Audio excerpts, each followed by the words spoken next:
my damn face.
ಈ ರೀತಿ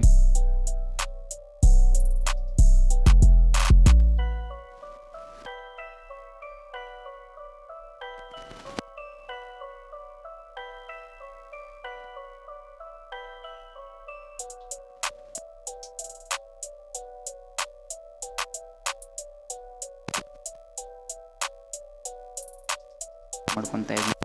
so drag ಮಾಡಿದ ತಕ್ಷಣ ಇವಾಗ ಏನು ಮಾಡ್ಕೊಬೇಕಂದ್ರೆ ಇವಾಗ ಎಲ್ಲೆಲ್ಲಿ ಬೀಟ್ ಇರುತ್ತೋ ಅಲ್ಲೆಲ್ಲಿ ಫೋಟೋನ ಕಟ್ ಮಾಡ್ಕೊಬೇಕಾಗತ್ತೆ. ಇವಾಗ ಫಸ್ಟ್ ಬೀಟ್ ಮೇಲೆ ಕ್ಲಿಕ್ ಮಾಡ್ತಾ ಇದ್ದೀನಿ. ಸೊ ಡ್ರ್ಯಾಗ್ ಮಾಡಿದ ತಕ್ಷಣ ಇವಾಗ ಏನು ಮಾಡ್ಕೊಬೇಕಂದ್ರೆ ಇವಾಗ ಎಲ್ಲೆಲ್ಲಿ ಕ್ಲಿಕ್ ಮಾಡಿ ಅಲ್ಲೆಲ್ಲಿ ಫೋಟೋನ ಕಟ್ ಮಾಡ್ಕೊಬೇಕಾಗತ್ತೆ. ಇವಾಗ ನೀವು ಕೂಡ ಫಸ್ಟ್ ಬೀಟ್ ಮೇಲೆ ಕ್ಲಿಕ್ ಮಾಡ್ತಾ ಇದ್ದೀನಿ. ಇವಾಗ ಫೋಟೋ ಮೇಲೆ ಕ್ಲಿಕ್ ಮಾಡಿ ಸೆಂಟ್ರಲ್ ಆಪ್ಷನ್ನ ಕ್ಲಿಕ್ ಮಾಡಿ ಸ್ಪ್ಲಿಟ್ ಮಾಡ್ಕೊತಾ ಇದ್ದೀನಿ. ಹಾಗೆ ಇದೇ ರೀತಿ ಸೇಮ್ ನೀವು ಕೂಡ ಇದೇ ಸೇಮ್ ಪ್ರೊಸೀಜರ್ನ ಫಾಲೋ ಮಾಡ್ಕೊಬೇಕಾಗತ್ತೆ.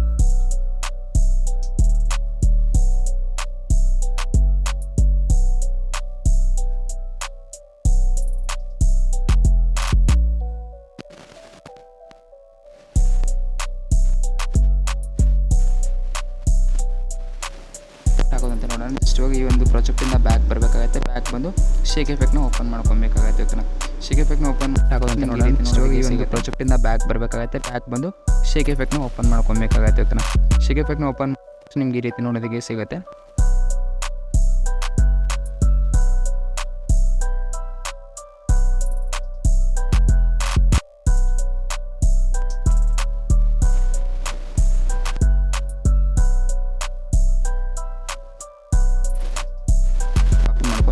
ಓಕೆನಾ, ಇಲ್ಲಿ ಎರಡನೇ ಫೋಟೋದ ಎಫೆಕ್ಟ್ ಮೇಲೆ ಕ್ಲಿಕ್ ಮಾಡಿಕೊಂಡು ಎಫೆಕ್ಟ್ ಮೇಲೆ ಕ್ಲಿಕ್ ಮಾಡಿ ಸೊ ರೀತಿ ಇಲ್ಲಿ ಎಫೆಕ್ಟ್ನ ಕಾಪಿ ಮಾಡಿಕೊಂಡು ಮತ್ತೆ ತಿರ್ಗಾ ಬ್ಯಾಕ್ ಮಾಡ್ಕೊಬೇಕಾಗುತ್ತೆ. ಓಕೆನಾ, ಇಲ್ಲಿ ಎರಡನೇ ಫೋಟೋದ ಎಫೆಕ್ಟ್ ಮೇಲೆ ಕ್ಲಿಕ್ ಮಾಡಿಕೊಂಡು ಎಫೆಕ್ಟ್ ಮೇಲೆ ಕ್ಲಿಕ್ ಮಾಡಿ ಸೊ ರೀತಿ ಇಲ್ಲಿ ಎಫೆಕ್ಟ್ನ ಕಾಪಿ ಮಾಡಿಕೊಂಡು ಮತ್ತೆ ತಿರ್ಗಾ ಬ್ಯಾಕ್ ಎಫೆಕ್ಟ್ನ ಮಾಡಬೇಕಾಗುತ್ತೆ. ಸೊ ಬ್ಯಾಕ್ ಬಂದು ತಿರ್ಗಾ ಯಾವ ಫೋಟೋಗೆ ಎಫೆಕ್ಟ್ ಇದು ಬಿಟ್ ಮಾರ್ಕ್ ಓಪನ್ ಮಾಡ್ಕೊಂಡ ತಕ್ಷಣ ಎರಡನೇ ಫೋಟೋಗೆ ಎಫೆಕ್ಟ್ನ ಪೇಸ್ಟ್ ಮಾಡಬೇಕಾಗುತ್ತೆ. ಸೊ ಇದೇ ರೀತಿ ಯಾವ ಫೋಟೋಗೆ ಎಫೆಕ್ಟ್ ಮೂರನೇ ಫೋಟೋ ಇದೆ ಮೂರನೇ ಬೀಟ್ ಸಿಂಕ್ ರೀತಿ ನಾನು ಇಲ್ಲಿ ಎಫೆಕ್ಟ್ನ ಸೆಟ್ ಮಾಡಿಟ್ಟಿದ್ದೀನಿ.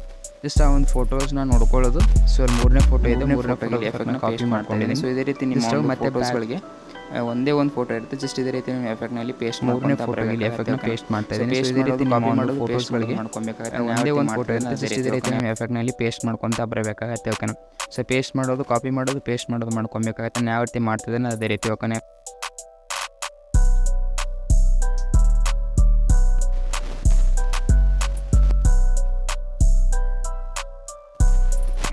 ಸೊ ಈ ರೀತಿ ಒಂದು ಎಫೆಕ್ಟ್ನ ಹಾಕೊಂಡಿದ್ದ ತಕ್ಷಣ ನೆಕ್ಸ್ಟ್ ಈ ಒಂದು ವಿಡಿಯೋನ ಯಾವ ರೀತಿ ಸೇವ್ ಮಾಡ್ಕೊಳ್ಳೋದಂದರೆ ಇಲ್ಲಿ ಟಾಪ್ನಲ್ಲಿ ಶೇರ್ ಏರೋ ಐಕನ್ ಮೇಲೆ ಈ ರೀತಿ ಒಂದು ಎಫೆಕ್ಟ್ನ ಹಾಕೊಂಡಿದ್ದ ತಕ್ಷಣ ನೆಕ್ಸ್ಟ್ ಈ ಒಂದು ವಿಡಿಯೋನ ಯಾವ ರೀತಿ ಸೇವ್ ಮಾಡ್ಕೊಳ್ಳೋದಂದರೆ ಇಲ್ಲಿ ಟಾಪ್ನಲ್ಲಿ ಶೇರ್ ಏರೋ ಐಕನ್ ಮೇಲೆ ಕ್ಲಿಕ್ ಮಾಡಿಕೊಂಡು ನೆಕ್ಸ್ಟ್ ವಿಡಿಯೋ ಜೊತೆ ಮುಂದೆ ಬರ್ತೀನಿ ಅಂತ ಹೇಳ್ತಾ ವಿಡಿಯೋನ ಮುಗಿಸ್ತಿದ್ದೀನಿ. ಧನ್ಯವಾದಗಳು.